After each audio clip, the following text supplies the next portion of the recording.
Welcome to HOA Meltdown Moments. The HOA wanted control, not safety. You are going to stop wasting my time. That is what she said, pointing at a scraped curb near my front tire like it was a crime scene. Colleen, had a phone mounted on a gimbal and she was filming me like I was on trial. She said my car caused the damage and she could tow for that too. I stood there in the damp morning air, Cape Coral humidity already making my blue jacket cling, and I knew this was about to get worse. I am an accountant.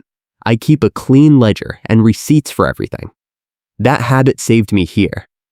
Colleen Phillips ran the finance committee at Pinecrest Village Homeowners Association, and she had been targeting my parking for weeks. Guest spots, fire lanes, overnight rules, decals, permits, every angle. This curb thing was new. She held up a clipboard in a clear plastic sleeve and tapped it.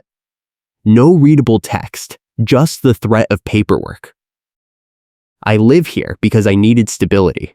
I am in a custody and visitation routine, and the HOA keeps targeting my schedule and guests. My ex drops off my daughter every other weekend, and the caregiver who helps with her arrives twice a week. Colleen had already tried to tow the caregiver vehicle once, claiming it was blocking emergency access when it was not. Now she was escalating again, and I had a home health aide arriving in less than 2 hours.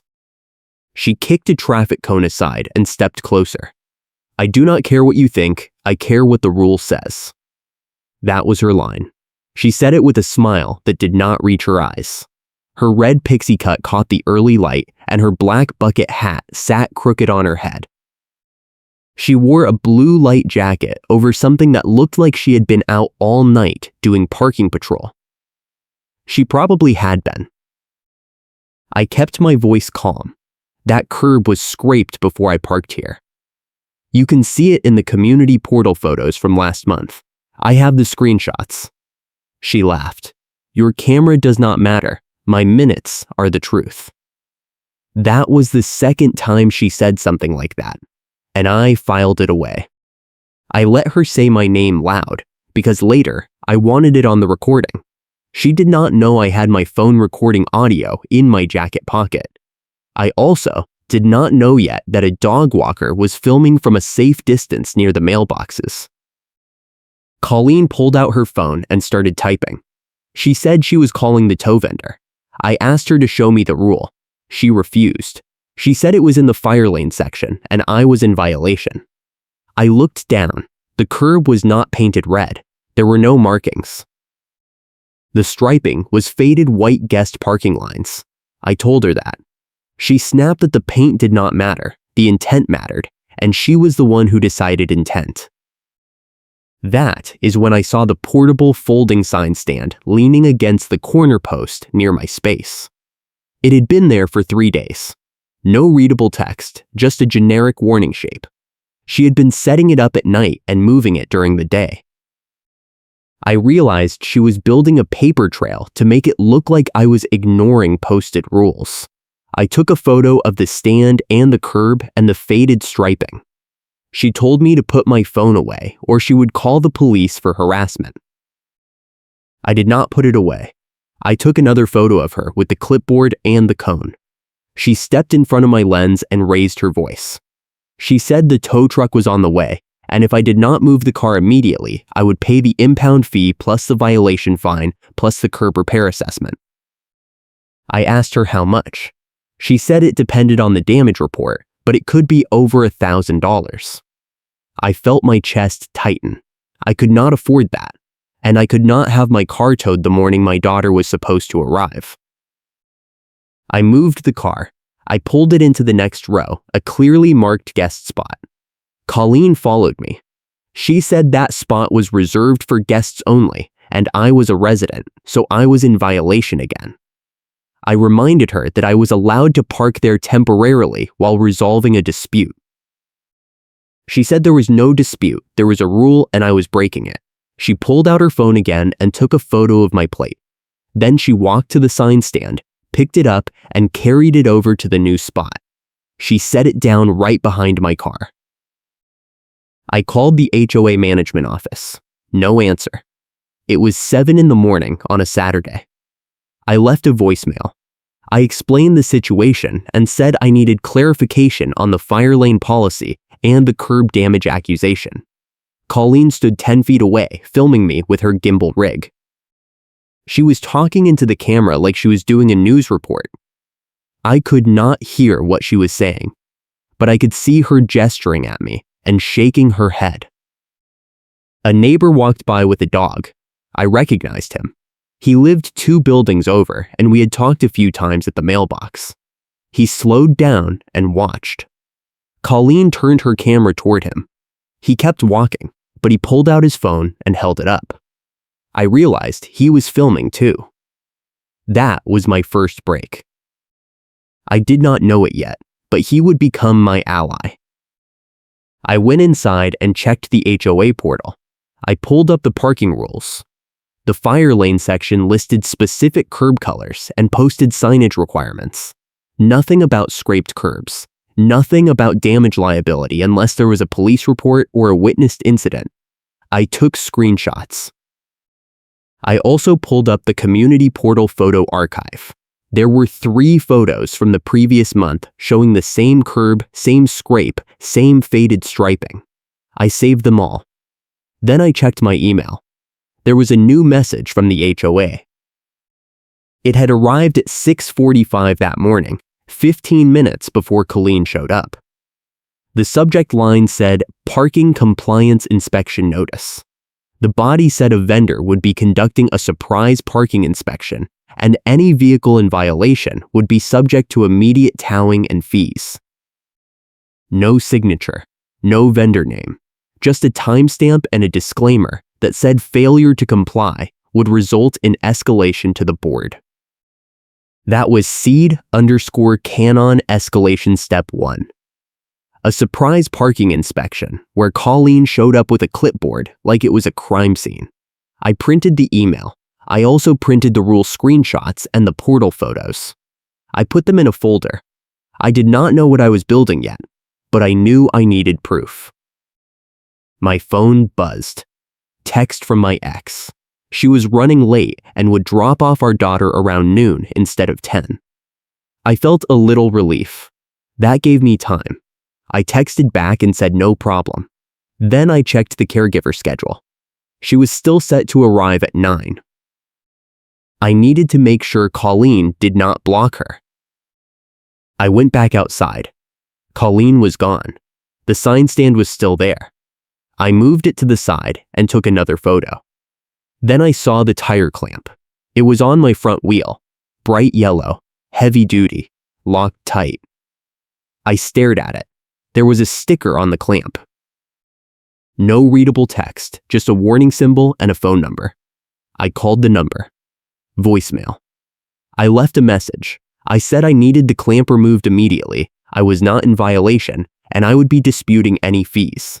I also said I was recording the call. Then I hung up and called the non-emergency police line. The dispatcher asked if it was an emergency.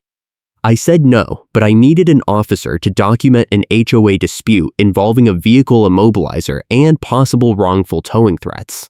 She said she would send someone when available, but it might take a while. I said I understood. She took my address and my name.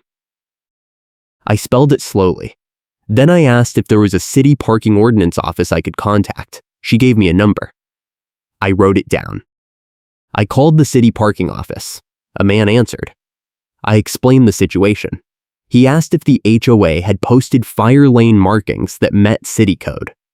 I said no, the curb was not painted, and there were no signs meeting the required dimensions. He said then it was not a fire lane under city enforcement, and the HOA could not legally tow for fire lane violation. He said if they tried, I should call the police and reference the city code. He gave me the section number. I wrote it down. He also said the HOA could have internal rules, but those rules could not contradict city ordinances, and they could not authorize a private vendor to immobilize a vehicle on a public roadway or in a common area without following proper notice procedures. I asked what those procedures were. He said 72 hours written notice for most violations, immediate tow only for blocking emergency access or safety hazards, and the vehicle owner had to be given a chance to move the car before immobilization. I thanked him. He said if I needed an official statement, I could request a city inspector to come out and confirm the markings. I asked how to do that. He said fill out an online form or call back Monday. I said I would. Then I hung up and added his information to my folder. The caregiver arrived. She parked in the guest spot next to mine. Colleen appeared within 2 minutes. She walked straight to the caregiver car and took a photo. The caregiver got out and looked confused. I walked over. Colleen said the car was in violation of guest parking rules because it was a commercial vehicle, and commercial vehicles were not allowed in guest spots. I looked at the car. It was a normal sedan with a small magnetic sign on the door. I told Colleen that home health aides were covered under the reasonable accommodation clause, and the HOA had already approved the caregiver parking in writing. She said she did not care. The car had a sign, and signs meant commercial. I pulled out my phone and showed her the email from the management company approving the accommodation. She did not look at it. She said the approval was expired and I needed to reapply. I checked the email. The approval had no expiration date. The caregiver looked at me. I told her it was fine. Go inside. I would handle it. She hesitated. Colleen stepped closer and said if the car was not moved in 5 minutes, she would call the tow vendor again. The caregiver moved the car to the street. Colleen followed her and took another photo. Then she came back to me. She said I was creating a hostile environment and she was documenting everything for the board. I said I was doing the same thing. She smiled. I do not care what you think. I care what the rule says. Third time. I went inside. The caregiver was helping my daughter with breakfast when she arrived early after all. My ex had dropped her off while I was outside. I did not want my daughter to see the clamp or the chaos, so I kept the blinds closed. I checked my email again. Another message from the HOA. This one said a vendor would be arriving Monday morning to perform a safety inspection on my property under the authority of the Architectural Review Committee. It said access would be required and refusal to comply would result in a fine. No details about what they were inspecting. No explanation of why. Just the threat. That was seed_canon escalation step 2. A vendor sent to alter something on my property without permission under the excuse of safety. I printed the email and added it to my folder. I also checked the HOA bylaws. The Architectural Review Committee could inspect common areas and external structures, but they needed 72 hours notice and a specific reason tied to a code violation or safety concern. This email gave 48 hours and no reason. I drafted a reply. I said I needed clarification on the inspection scope and the specific safety concern, and I was requesting the inspection be postponed until I received that information. I sent it. I did not expect a response. I got one. It came from Colleen. She said the inspection was mandatory, the scope was broad, and the concern was based on neighbor complaints. She did not say which neighbors. She also said if I refused access, the HOA would file a lien for non-compliance. I read it twice. Then I forwarded it to the management company and asked them to confirm whether this was a valid procedure. I also forwarded it to the neighbor who had filmed earlier. I did not know him well, but I had his email from a community group chat. I said I thought something was wrong and I needed help figuring it out. He replied within an hour. He said he had video of Colleen at my car that morning, and he had video of her moving the sign stand at night earlier in the week. He said he had been watching her because she had tried to fine him for a guest parking issue last month, and he did not trust her. He said he would send me the videos. He did. I watched them. The night footage showed Colleen placing the sign stand near my spot at 11 p.m. and adjusting it so it was visible from the street. The morning footage showed her kicking the cone and pointing at the curb while talking into her phone. I saved the videos. I also asked him if he would be willing to testify at a board meeting or provide a written statement. He said yes. If you want to see how this ends, hit the like button and subscribe for more HOA nightmare stories. That night, I got another email. This one was from the tow vendor. It said my vehicle had been flagged for immobilization due to fire lane violation and curb damage, and the clamp would remain in place until I paid a release fee of $250 plus a daily storage fee of $50. It said I could pay online or call the office Monday. I read it 3 times. Then I called the number. Voicemail again.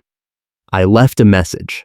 I said the fire lane claim was false, I had proof, and I would be disputing the fees and reporting the vendor to the city if they did not remove the clamp immediately.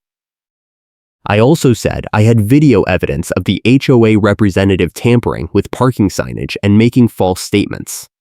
Then I hung up and took screenshots of the email. I checked the HOA portal again. There was a new post in the community discussion board. It was from Colleen. It said there had been multiple complaints about parking violations, and the board was taking aggressive action to enforce the rules. It said residents who continued to violate would face escalating fees, towing, and possible liens. It said the HOA had a preferred tow vendor, and all immobilizations and tows would be handled by that vendor. It said the vendor had been given authority to act on behalf of the HOA without prior board approval in cases of emergency access or safety hazards. I took a screenshot. Then I scrolled through the responses. Most were supportive. A few were questioning. One said the preferred vendor policy sounded like a conflict of interest. Another said the fire lane markings were not clear and the HOA should repaint before enforcing. Colleen replied to both. She said the rules were clear, the markings were adequate, and anyone who disagreed could file a formal complaint with the board. I filed a formal complaint. I attached the rule screenshots, the portal photos, the neighbor videos, the city parking office notes, the email approving the caregiver accommodation, and the tow vendor fee email. I wrote a cover letter. I said the fire lane claim was false, the curb damage claim was unsupported, the immobilization was wrongful, the vendor fees were invalid, and the inspection notice was improper. I said I was requesting an immediate board hearing, and I was requesting the clamp be removed and the fees waived. I submitted it through the portal. I also emailed a copy to the management company and copied the board president and the HOA attorney. Then I waited. Monday morning, the vendor showed up. Not the tow vendor, a different one. He was there to inspect my property. I met him at the door. He said he was there to check the exterior lighting and the drainage around my unit. I asked why. He said the HOA had reported a safety concern. I asked what concern. He said he did not know, he was just doing the job. I asked to see the work order. He showed me his phone. The order said inspect unit for code compliance, no details. I said I was not letting him on my property without a clear explanation and proper notice. He shrugged and said he would report back to the HOA. Then he left. I took a photo of his truck and his license plate. 10 minutes later, I got a call from the management company.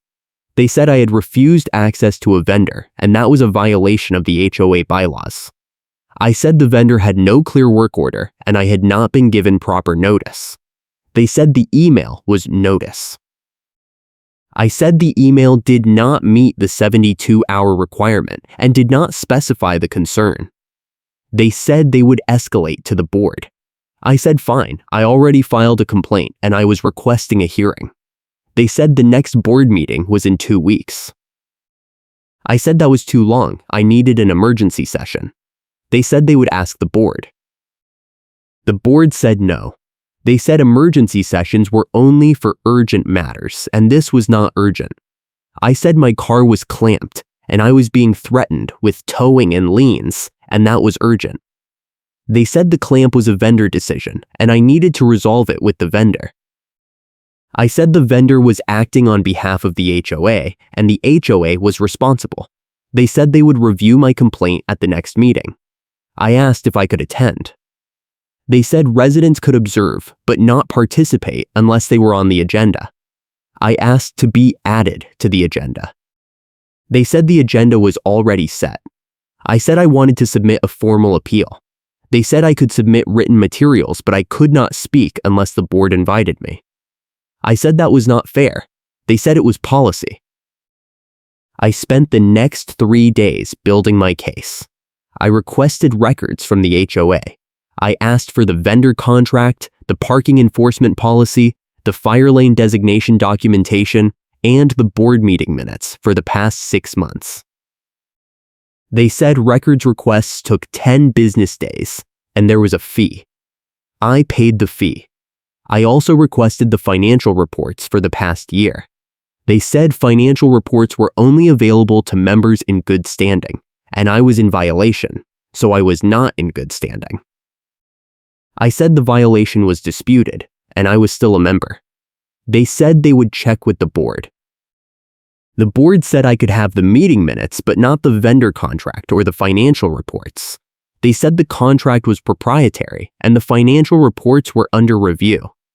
I said the bylaws required financial transparency. They said the reports would be available at the annual meeting. I said the annual meeting was 4 months away. They said that was the policy. I filed a second complaint. I said the HOA was withholding records to cover up improper vendor relationships and financial mismanagement. I did not have proof yet, but I had a hunch. Colleen was the finance committee lead. She was pushing the tow vendor hard, and she was blocking my access to records. That pattern felt wrong. I called the neighbor again. I asked if he had noticed anything strange about the HOA finances. He said yes. He said there were line items in the budget that did not make sense, and when he asked about them at the last meeting, Colleen had shut him down and said the details were in the full report, but the full report was never posted. I asked if he had copies of the budget. He said he had screenshots.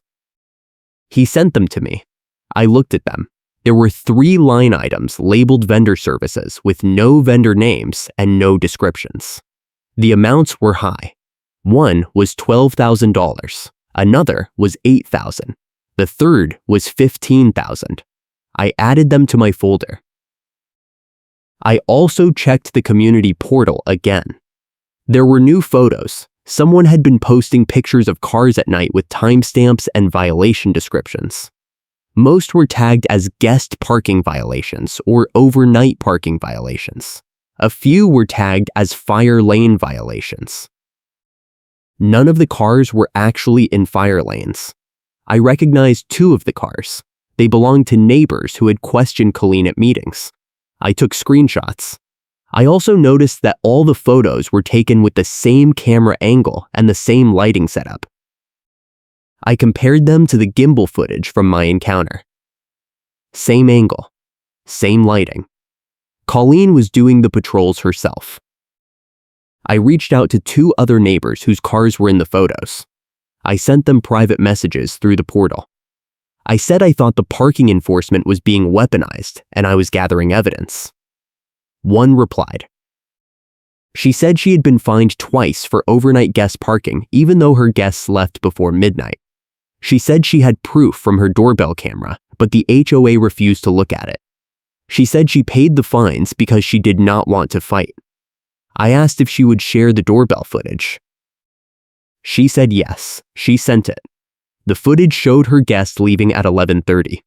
The portal photo was timestamped 12:15 and claimed the car was still there. The photo was fake, or at least the timestamp was wrong. I added it to my folder. The other neighbor did not reply. I tried calling him. No answer. I left a voicemail. 2 days later, he called back. He said he did not want to get involved, but he thought I should know that Colleen had approached him privately and offered to waive his fines if he stopped asking questions about the budget. He said he took the deal because he could not afford to fight. I asked if he would be willing to put that in writing. He said no. He said he was scared of retaliation. I said I understood. I thanked him for telling me. Then I hung up and made a note. Colleen was using the parking enforcement as leverage. That was a pattern. I called an attorney. I found one who specialized in HOA disputes. I explained the situation. She listened. Then she said it sounded like harassment and possibly fraud. She said if the vendor fees were connected to kickbacks or if the HOA was misusing enforcement to cover financial problems, that could be actionable. She said she would need to see the records. I said the HOA was blocking my records requests. She said that was a violation of the bylaws and possibly state law. She said she could send a demand letter. I asked how much. She said $500 for the letter, and if it went further, her hourly rate was $300. I did not have that kind of money, but I did not have a choice. I hired her. She drafted the letter. It demanded the vendor contract, the financial reports, the parking enforcement logs, and the board meeting recordings. It gave the HOA 7 days to respond. It also demanded the immediate removal of the tire clamp and the waiver of all vendor fees, or I would file a lawsuit for wrongful immobilization and harassment. The HOA responded in 3 days. They said the demand was overly broad and intimidating. They said they would provide the meeting minutes and the parking enforcement policy, but not the vendor contract or the financial reports. They said the tire clamp was a vendor matter and I needed to resolve it with the vendor. They said if I continued to make baseless accusations, they would consider a defamation claim. My attorney replied. She said the demand was not broad, it was specific, and the HOA was required to provide the records under the bylaws. She said the defamation threat was baseless and inappropriate. She said if the HOA did not comply within 7 days, we would file a lawsuit and request an injunction. She also sent a separate letter to the tow vendor. She said the immobilization was wrongful, the fees were invalid, and if the clamp was not removed within 24 hours, we would report the vendor to the city and the state consumer protection office. The clamp was removed the next morning. No explanation. No fees. Just gone. I took a photo of my wheel without the clamp and added it to my folder. Then I got an email from the vendor. It said the immobilization had been lifted due to an administrative error and no fees were owed. It did not apologize. It did not explain. I forwarded it to my attorney. She said it was a win, but it did not solve the bigger problem. She said the HOA was still retaliating and we needed to stop it at the source. The board meeting was the following Thursday. I prepared. I printed everything. I organized my folder into sections: false fire lane claim, wrongful immobilization, improper vendor relationship, financial irregularities, harassment pattern, retaliation timeline. I practiced my presentation. I timed it. I got it down to 8 minutes. My attorney said I might not get 8 minutes, but I should be ready. She also said she would attend as my representative. I said I wanted to speak myself. She said that was fine, but she would be there to object if the board violated procedure. The meeting was in the community center. It was small, maybe 20 chairs. Half were full. I sat in the back. My attorney sat next to me. The neighbor who had filmed Colleen sat 2 rows ahead. Colleen sat at the front table with the board president and 2 other board members. She saw me. She did not smile. She pulled out her phone and set it on the table, gimbal attached. She was going to record the meeting. I pulled out my phone and did the same. The board president called the meeting to order. He went through the agenda: old business, new business, committee reports. My complaint was listed under new business, last item. I waited. The meeting dragged. Budget review, landscaping contract, pool maintenance schedule. 40 minutes passed. Then the board president said they would move to new business. He said there was a resident complaint regarding parking enforcement and vendor procedures. He said the board had reviewed the complaint and determined it was without merit. He said the parking rules were clear, the enforcement was appropriate, and the vendor relationship was properly authorized. He said the complaint was closed. I stood up. I said I had not been given a chance to present my evidence. He said the board had reviewed the written materials and that was sufficient. I said the bylaws allowed residents to speak on matters affecting them directly. He said the agenda did not include resident comments for this item. I said I was requesting to be heard. He said the board would take it under advisement. Colleen leaned forward. She said the complaint was frivolous and I was wasting everyone's time. She said the board should move on. My attorney stood up. She said the board was required to allow me to speak under the bylaws and under basic procedural fairness. She said if they refused, we would file a motion to compel and request an injunction.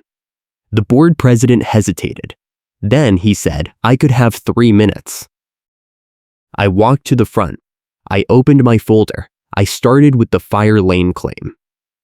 I showed the portal photos proving the curb was scraped before I parked. I showed the city parking office notes confirming the markings did not meet code. I showed the neighbor video proving Colleen had moved the sign stand at night. Colleen interrupted. She said the video was doctored and I was lying. The board president told her to let me finish. I moved to the immobilization. I showed the vendor email demanding fees for a false violation. I showed the attorney demand letter and the vendor response admitting administrative error. I moved to the vendor relationship. I showed the budget screenshots with the unexplained line items. I said I believed the tow vendor was paying kickbacks to the HOA or to a board member, and I believed the parking enforcement was being weaponized to generate revenue and cover financial mismanagement. Colleen stood up. She said I was making defamatory accusations and I had no proof. I said I had proof, and I was requesting the board produce the vendor contract and the financial audit. She said the contract was confidential and the audit was not complete. I said the bylaws required transparency and the board could not hide behind confidentiality to avoid accountability. The board president said this was getting out of hand. He said the meeting was not a courtroom and I needed to wrap up. I said I had one more piece of evidence. I pulled out the trump card. It was a gate vendor service report. I had requested it directly from the company that managed the community gate system. It took 2 weeks and a records request fee, but I got it. The report showed that the gate lockout I had experienced 3 weeks earlier, the one that had forced me to park on the street and triggered the first parking violation, was not a glitch. It was an intentional configuration change. Someone with admin access had modified my gate code to deny entry during specific hours. The report included a log of admin activity. The admin account was registered to Colleen Phillips. I let her say my name loud because later I wanted it on the recording. I held up the report. I said Colleen had locked me out of the gate intentionally to create a parking violation. I said she had done it to justify the enforcement pattern and to cover up the missing HOA funds. I said the vendor line items in the budget were payments to the tow company and the gate company, and I believed Colleen was receiving kickbacks or using the vendors to hide embezzlement. I said I had an invoice trail showing favoritism tied to the HOA preferred tow vendor, and I was submitting the packet to the HOA attorney and requesting an immediate financial audit and a criminal investigation. The room went silent. Colleen stared at me. Then she looked at the board president. She said the report was fake and I was trying to destroy her reputation. The board president asked to see the report. I handed it to him. He read it. He looked at Colleen. He asked if she had admin access to the gate system. She said yes, but she had never changed anyone's settings. He asked if she could explain the log entry. She said it must have been a mistake or a system glitch. He asked why the log showed her account. She did not answer. My attorney stepped forward. She said the log was clear evidence of intentional interference, and combined with the other evidence, it established a pattern of harassment and retaliation. She said the board had a fiduciary duty to investigate, and if they failed to act, we would file a lawsuit against the board and Colleen individually. She said we were also requesting an immediate injunction to stop all parking enforcement against my vehicles and my guests, and to stop any further retaliation. The board president said he would need to consult with the HOA attorney. My attorney said we would wait. The meeting recessed. 15 minutes later, the board president came back. He said the board was ordering an emergency financial audit and a review of all vendor contracts. He said parking enforcement would be suspended pending the review. He said Colleen was being removed as finance committee lead and as meeting chair effective immediately. He said the board would meet again in 2 weeks to review the audit results. He did not look at Colleen. She sat there, her phone still recording, her face red. She tried to say something, but the board president held up his hand. He said the meeting was adjourned. I walked out. The neighbor who had filmed approached me. He said he was glad I fought. He said he had more videos if I needed them. I thanked him. My attorney said she would file the injunction paperwork in the morning. I said I wanted to move forward with the criminal complaint too. She said she would contact the county district attorney and the state HOA oversight office. I said I wanted Colleen prosecuted. She said we would see what the audit turned up. The audit took 3 weeks. The results were released at the next board meeting. Colleen did not attend. The auditor found $23,000 in unexplained vendor payments over the past 18 months. The payments were authorized by Colleen and paid to 2 companies, the tow vendor and a consulting firm that did not exist. The consulting firm was registered to a P.O. box in a different state. The registration documents listed Colleen as the managing member. The auditor also found that the tow vendor had a revenue sharing agreement with the HOA, and Colleen had negotiated the agreement without board approval. The agreement gave the HOA 15% of all tow fees, and the fees were deposited into a discretionary account controlled by Colleen. The account was not listed in the HOA budget. The auditor recommended the board terminate the vendor contracts, report the findings to law enforcement, and pursue civil recovery from Colleen. The board voted to accept the recommendations. They also voted to void all parking violations issued in the past year and refund all fees. They voted to update the parking enforcement policy to require board approval for immobilization or towing. They voted to remove Colleen from the board and ban her from holding any HOA position for 5 years. The board president read a statement. He said the board took full responsibility for failing to oversee the finances and the vendor relationships.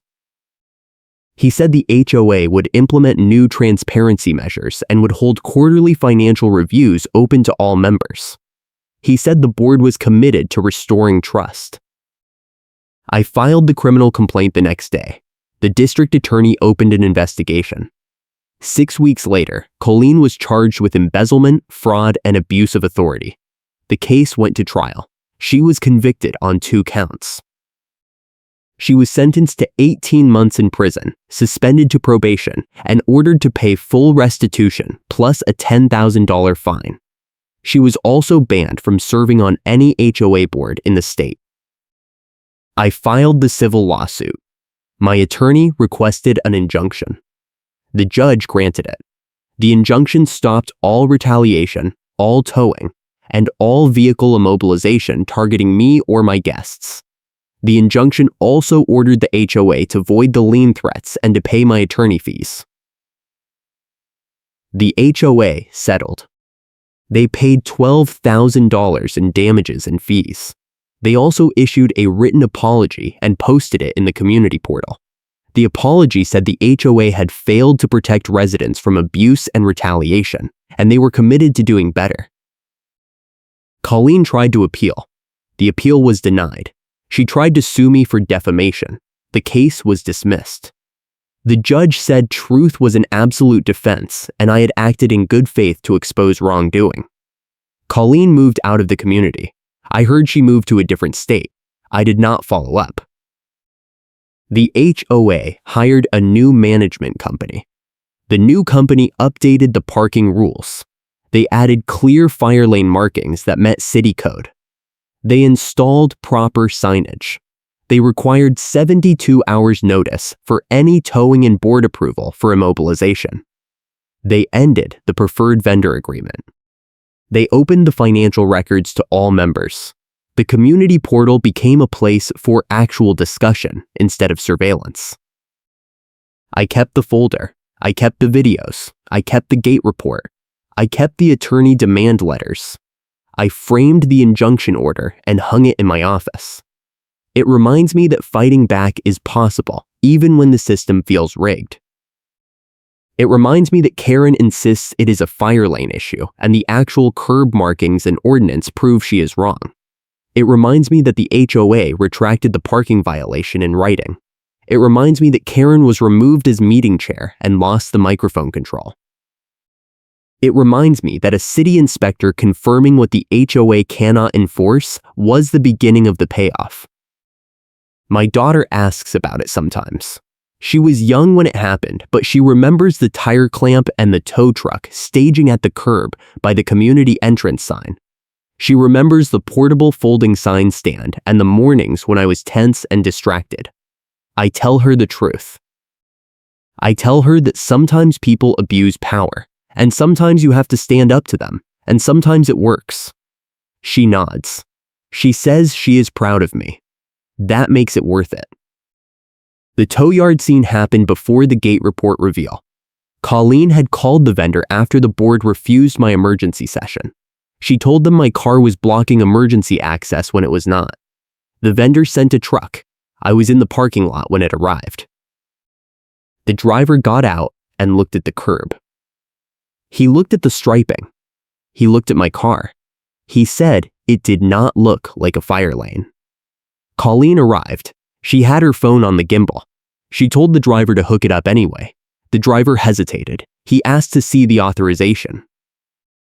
Colleen pulled out her phone and showed him an email. The driver read it. He said he needed to see an official work order with a board signature. Colleen said she was the finance chair and her authorization was official. The driver said he had been burned by HOA disputes before and he was not hooking up the car without proper paperwork. Colleen called the board president. He did not answer. She called the management company. They said they would check. The driver waited. 10 minutes passed. The management company called back. They said the tow was not approved and the driver should leave. Colleen screamed at the driver. He got in his truck and left. The gate chain rattled as he pulled away. Colleen turned to me. She said I had won this round, but she would find another way. I said I was done playing her game. She said the game was not over. But it was. The gate report ended it. The city parking officer arrival ended it. The inspector came a week after I filed the formal request. He measured the curb. He checked the striping. He checked the signage. He wrote a report. The report said the curb did not meet fire lane code, the striping was not compliant, and the HOA could not legally enforce fire lane rules without proper city designation. He also noted that the portable sign stand was not a legal traffic control device and could not be used to establish parking restrictions. He gave me a copy. I submitted it to the board and to my attorney. The board read it. They stopped arguing. Karen tried to argue and got corrected in front of neighbors. The officer told her she was wrong. She tried to cite the HOA rules. He told her HOA rules could not override city code. She tried to say the intent mattered. He said intent did not matter, the law mattered. She walked away. I watched her go. That was the moment I knew I had won. The showdown at the curb happened after the audit. Colleen came back to the community one last time. She parked near the entrance sign and got out. She had a box of her things from the HOA office. She saw me. She walked over. She said I had ruined her life. I said she had ruined her own life by stealing from the HOA and harassing residents. She said the charges were false and the audit was rigged. I said the evidence was clear, and the judge agreed. She said I would regret this. I said I already regretted not acting sooner. She got back in her car and drove away. I stood there at the curb, the same curb where she had pointed at the scrape and threatened to tow me, the same curb where the portable sign stand had been placed, the same curb where the tow truck had staged. It was just a curb, but it felt like a finish line. I moved on. The caregiver kept coming. My daughter kept visiting. The HOA stopped targeting me. The parking lot stopped feeling like a minefield. The community portal stopped being a surveillance feed. The neighbors stopped being afraid to ask questions. The board started acting like a board instead of a protection racket. It took time, but it worked. I still see the dog walker sometimes. He waves. I wave back. He tells people about the videos and the meeting and the injunction. He says I did what he wished he had done years ago. I tell him he helped, and I could not have done it alone. He says that is what neighbors are for. I agree. I still keep the parking permit decal backing in my wallet sleeve. I do not need it anymore, but I keep it anyway. It reminds me that small things matter, that receipts matter, that records matter, that showing up matters, that fighting back matters. That Karen can insist it is a fire lane issue, but the actual curb markings and ordinance prove she is wrong. That the HOA retracted the parking violation in writing. That Karen was removed as meeting chair and lost the microphone control. That a city inspector confirming what the HOA cannot enforce was the payback vector that changed everything. The funny karma beat happened at the final board meeting. The auditor presented the findings. He showed the revenue sharing agreement. He explained that the agreement gave the HOA 15% of all tow fees, which meant the HOA had a financial incentive to maximize towing. He also explained that the agreement was invalid because it violated state HOA law, which prohibits revenue sharing with enforcement vendors. He said the HOA would have to return all the revenue sharing payments to the tow vendor, and the tow vendor could sue the HOA for breach of contract. Colleen had negotiated the agreement to enrich herself, but in doing so, she had created a legal liability for the HOA. Karen insisted it was a fire lane issue, and the actual curb markings and ordinance proved she was wrong. The board had to pay back $35,000 to the tow vendor and settle a breach of contract lawsuit. Colleen had tried to steal from the HOA and ended up costing the HOA even more. The irony was not lost on anyone. The outcome was clear. A judge granted an injunction that stopped retaliation, towing, and vehicle immobilization immediately and ordered the HOA to void the lien threats. The injunction was permanent. The settlement was final. The criminal case was closed. The civil case was closed. The HOA was restructured. The community moved on. I moved on. I think about it sometimes. I think about the tire clamp and the curb and the sign stand. I think about the gate report and the invoice trail and the neighbor videos. I think about the board meeting and the attorney demand letter and the city inspector. I think about the moment Colleen realized she was caught. I think about the moment the board president told her she was removed. I think about the moment the judge granted the injunction. I think about the moment the tow truck pulled away without my car. I think about the moment I stood at the curb and knew it was over. I also think about the people who did not fight, the neighbors who paid the fines and moved on, the residents who stayed silent because they were scared, the ones who saw the abuse and looked away. I do not blame them. Fighting is hard. Fighting costs money and time and energy. Fighting means risk. Not everyone can fight. Not everyone should fight. But someone has to. Someone has to say no. Someone has to stand up. Someone has to gather the evidence and file the complaint and hire the attorney and show up at the meeting. Someone has to be willing to lose in order to win. I was that someone. I am glad I was. Thanks for watching, and I appreciate you being here.